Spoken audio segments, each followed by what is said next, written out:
Welcome to Doing the Work, a Naples Integrated Recovery podcast.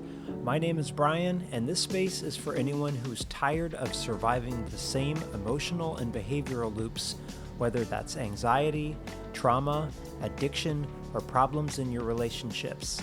Around here, we cut the surface level advice and sugarcoating, no platitudes or bumper sticker wisdom. We focus on clarity, responsibility, emotional discipline, and the courage to look at yourself honestly so that you can stop repeating old patterns and start living with intention instead of reaction. Let's get into it.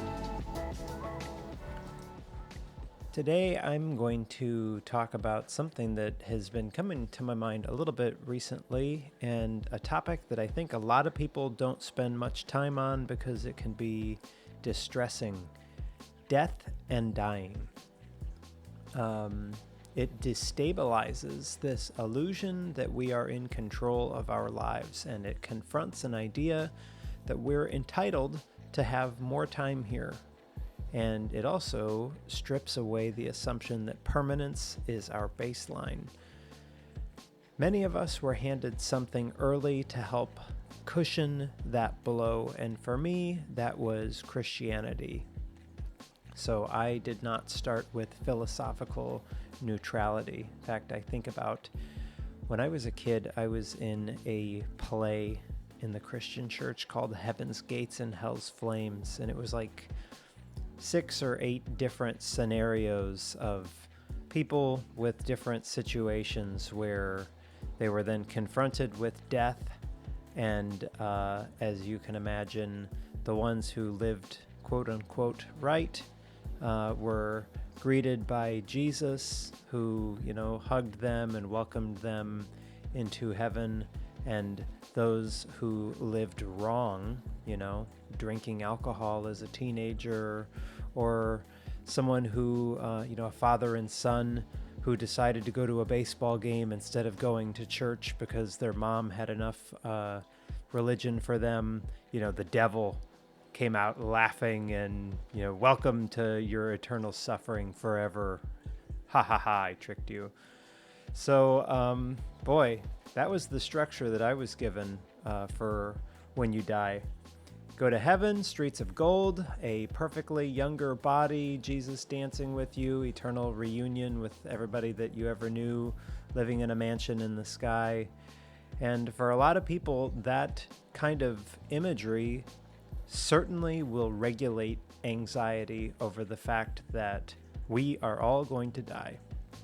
It converts extinction into continuation, like this bad chapter is only temporary, and then the rest is going to be wonderful with no suffering. It reframes death as a promotion, like, hey, once you do this, then all of the good stuff happens after that.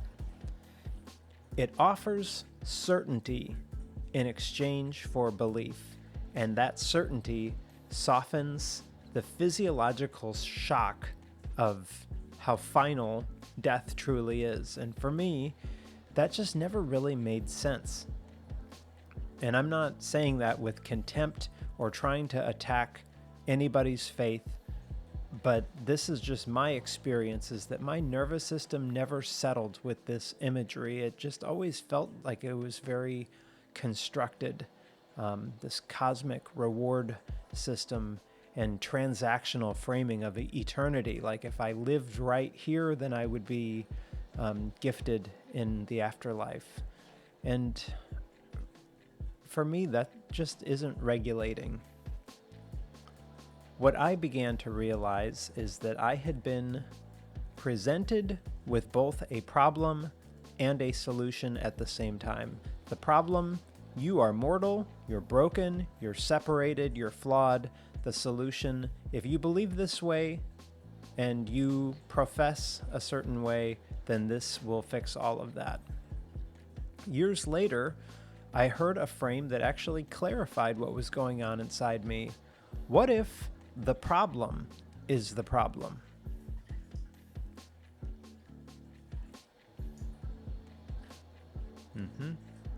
Not death itself, but the belief that death is unacceptable.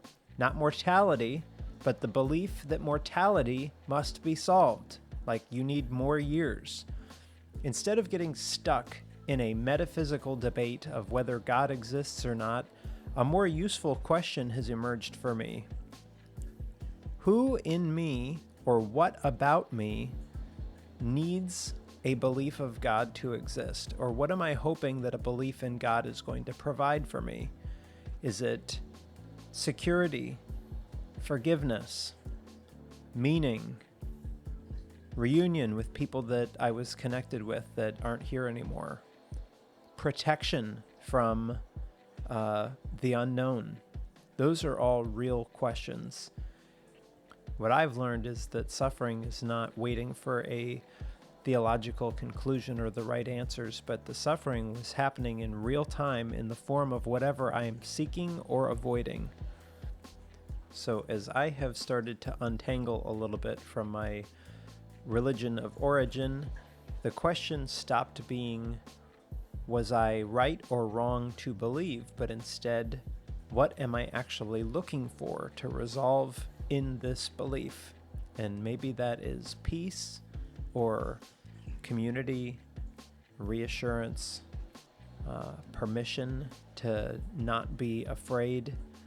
And it's sitting without having answers and with having curiosity of who is asking and why that has opened the door to understanding myself a little bit more honestly. A few years ago, I was introduced to the phrase memento mori, remember that you will die, or remember death. And I wear that as a bracelet, as a reminder.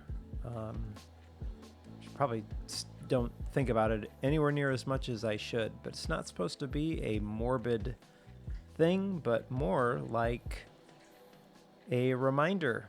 You are going to die. Your parents are going to die. There's a possibility that there's nothing after this, or there's a possibility that there is something after this. My dad had a governing belief of Pascal's wager, which, if you're not familiar with that, to summarize, is if God exists and you do believe, then you have everything to gain, eternal reward. If God exists and you don't believe, then you risk eternal loss. The devil jumps out and grabs you. If God doesn't exist and you believe, then you lived a good life. You don't lose anything. And if God doesn't exist and you don't believe, then you gain very little. Summarizing from a risk-reward standpoint, that it's safer to believe in God, because if God exists, then belief yields infinite gain and disbelief risks infinite loss. Or if God does not exist, it doesn't really cost you anything and the disbelief gains little, so as a strategic bet, it's just better as a rational choice to believe. You may have to replay that 3 or 4 times. And that risk-reward thought process makes sense, but for me, something that I have found from asking more and more questions, which trying to practice, some facets or ideas from Buddhism has been helpful for me, is how to sit with something without reaching for rescue. And then to notice, if I sit long enough, that something actually can stabilize. Death isn't the problem. It's the belief that death shouldn't exist that is the problem. Aging is not the problem. It's the belief that I should be entitled to youth, or that I shouldn't age is the problem. My identity dissolving or not existing anymore is not the problem. It's the belief that my identity is supposed to be fixed, or that I'm supposed to be memorable. Once I remove the belief layer, mortality stops being an emergency. It's just a condition. And conditions can be lived inside. If you let the sentence just sit for a second, I'm going to die, something inside you revolts against that thought, or at least for a lot of people. Because ego doesn't like the thought of not existing. It wants continuity, impact, it wants to matter, or leave a mark outside of ourselves. And when you tell the body that you're going to deteriorate and the memory of you is going to fade and you won't be remembered, we don't calmly accept that. Something that Marcus Aurelius wrote numerous times through meditations is things that he would remind himself that he's soon going to be ashes and bones, or that his memory is going to vanish. And he points out that people who even praise you or knew who you were, they're also going to die. And he asks what it means to crave reputation when both the admirer and the admired are both only temporary. He even calls fame emptiness, because it really only depends on unstable minds. One line that kind of captures this, he says, "Soon you will have forgotten all things, and soon all things will have forgotten you." And the context being that he was confronting his own desire for reputation and legacy, but he instead reminds himself, you're going to die, and people who know you and remember you, they're also going to die, and this memory is all just going to dissolve itself. Not to be a nihilist, but if both the admirer and the admired vanish, then reputation loses its weight, and what remains meaningful is how you act right now in the present with integrity, reason, and alignment with nature, independent of applause or permanence or Sky Daddy welcoming you and a younger version of you dancing in streets of gold. My dad died last January. It's been a year. And something that I have noticed is that when that next generation ahead of you dies, well, I don't know. Probably a lot of people don't think about shit anywhere near as much as I do, but there is a generational moment where when your parents die, there is a buffer that disappears and you realize, I think like I'm next in line. I mean, aside from like freak accidents and things that people don't expect, but yeah, I'm next in line. And that is a hard thing to sit with or think about. And then, well, the more I think about it, the body confirms it. Recovery takes longer. Strength isn't the same as it used to be. There was a time in my 20s that I could drink all night and then go to work the next day, no problem, after sleeping for like 2 hours. But now I have major limits. And some people treat that as a betrayal. Most people probably even treat that as a betrayal. So they double down with more performance, more status, more visibility, more youthful preservation, over identifying with work, treating aging like it is an insult, or refusing to let old roles or identities end, maybe even needing to win arguments to feel like you are solid or alive. Aging itself is not destabilizing. It's the belief that we should be exempt from aging that is destabilizing. Love isn't destabilizing. It's the belief that you deserve immunity from loss that is destabilizing. And death is not destabilizing. It's the belief that death shouldn't apply to us that is destabilizing. When you fight those facts, then you live in constant friction with reality. That friction can turn into chronic dissatisfaction, comparison to other people, and I like that memento mori reminder cuts through that. You're gonna die. Your projects that you are doing right now that feel super important to you, not important. Not at all. Your title at work, you're a nobody. Doesn't matter. My dad, here's another dad thing. He was a VP at a major pharmaceutical corporation in research and development. And after he retired, I think he met like an existential crisis of, who am I now? Like a retired guy that lives in Florida that paints.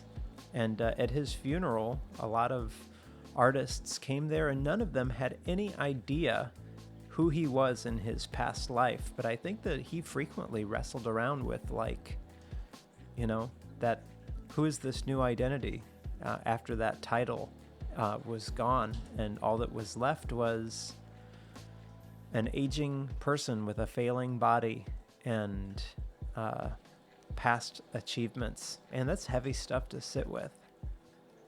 But when you accept that is the future, and that's what's going to happen for all of us, then your behavior can shift, and you can waste less time posturing and arguing with people on Facebook about what the White House is doing, and be way more selective with your energy.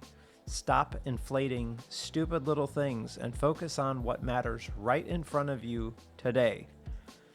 If you refuse to integrate death, then you can become rigid. You cling harder, you protect your identity more aggressively, and you try to secure permanence through your repetition, through your belief system, visibility, or legacy. But none of it changes the outcome. When you stop trying to defeat death, then you can gain stability, not answers, but stability. You can say, I don't know what happens after this life. Maybe there's nothing. And I'm learning how to tolerate that kind of uncertainty. But that stance should change how you live now. This body matters now. This moment matters now. This conversation matters right now. And accepting how finite life is shouldn't shrink it. It should make it more precise for you. And death is not an event at the end. It's something that is constantly happening. Graduation is a death. Divorce is a death. Your children leaving the nest is a death. Moving cities can be a death of a chapter. A company failing is a death. And the version of you that was able to stay up all night and recover easily, that version of me is dead. We think that these are all transitions, but what if Marcus Aurelius was actually articulating it better? We don't like to think of them as words like that this was erosion and decay, unraveling, dismantling. Every time something that you have attached meaning to falls away, then you have to let something go. And most of us don't want to do that. So often we replace new job, new project, new identity. Replacement can masquerade growth. Sometimes it is growth, but sometimes it's refusal to grieve. And for example, when I lost my career in law enforcement, the surface problem looked obvious, that I had lost my job, a paycheck structure, but a deeper problem was I had no identity because I was a cop. It wasn't just employment, it was how I understood myself. That was my competence, my status, my tribe. And when I got fired, there was no plan B, no alternate script. The suffering wasn't just about income. It was about being totally disoriented. If I'm not this, then who am I? The badge wasn't the real anchor. The belief that the badge was me was the anchor, and that pattern is everywhere. You're not suffering because something ended. You're suffering because you believed that it shouldn't end. You're not suffering because you're aging. You're suffering because you believed that you were entitled to be young and beautiful forever. You're not suffering because death exists. You are suffering because you believed that death should not happen to you at blank time. And once you start to see that pattern, then you can even start to become suspicious of your own narrative. That Suspicion is maturity, and it asks, what belief is creating this tension for me? Or what identity am I defending? What outcome am I insisting on? And a lot of people don't sit with these kind of questions. They instead try to eliminate the external variables. Fix the spouse, fix the job, fix the body, fix the aging. Sometimes real problems require action. Like poverty is real, illness is real, injustice is real. And the point is not supposed to be denial of these things, but it's the mental suffering that we layer on top of it. Often, the most difficult times are the ones that we give ourselves by insisting that reality should be different. But memento mori undercuts that. You're going to die, so is your title, so will your ambitions. Your need to be right in this political argument doesn't matter. The version of you needing to prove something is not going to survive either. And when you can accept that as a structural fact, then your behavior shifts. Small inconveniences stop feeling like a threat to your identity. Disagreements stop feeling like a survival contest. And the drive to be recognized loses urgency.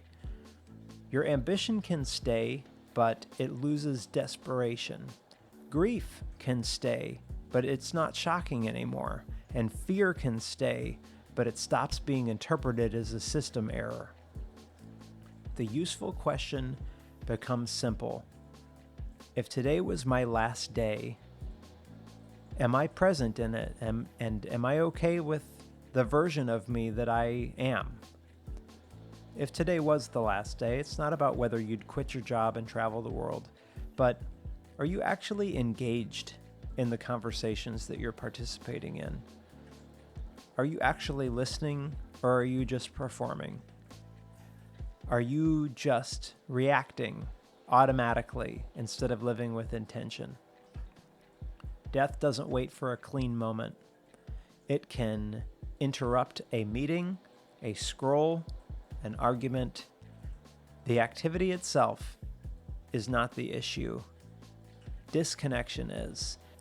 Presence reduces regret more reliably than dramatic life changes. Presence is blocked by resistance. Resistance to discomfort, or to aging, to uncertainty, or the possibility that this life is finite and that that's the whole deal. When you stop resisting that structure, your nervous system can just settle. You stop bargaining with reality. You stop acting as if permanence here is owed to you. You don't need to defeat death. You need to live with the fact that that is your reality.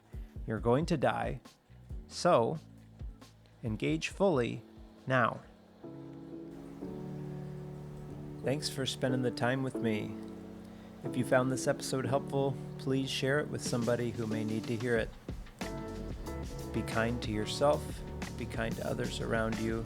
Remember that we're all doing the best that we can with the tools that we currently have, and we are all capable of growing past them. If you'd like to reach out or connect, send me an email, brian@naplesintegratedrecovery.com. I hope to hear from you there. And in the meantime, thanks again for listening, and I'll see you on the next one.